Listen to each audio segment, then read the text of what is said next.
since you like the pandan bingsu, how about we do a pandan and ube one as well? Fantastic. Yep, Sounds great. let's do it. Awesome. Yep. Sorry? I was going to say, how did you get into this business? I started a donut business. Okay. And so I have a little bit of experience in the hospitality industry, and we grew that to about 14 locations. Milki was in its very early kind of stages at the time. Right. Only been open for about a year, and the previous owners were looking to get out. I grew up with a lot of it was in a very diverse school. I was actually the only white guy in my group, really.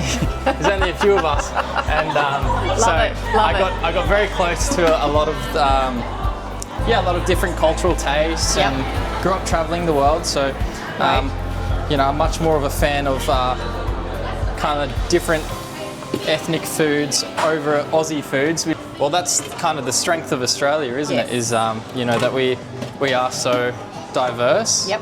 And and it's cool that we can all kind of, combine and join as one people and share also in each other's cultural experiences. This is a very popular flavor combo, our pandan and ube. And they're both Filipino flavors. Ube and matcha, or ube and pandan, are probably our two favorite combos that people like to pair together.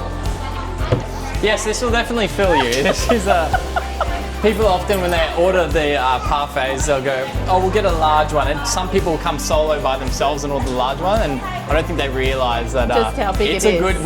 We do good serving sizes. Yeah. The flavour of ube, I think, is quite foreign to the Aussie palate.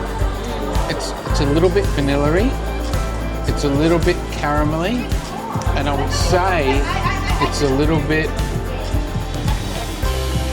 It's got an ube flavour to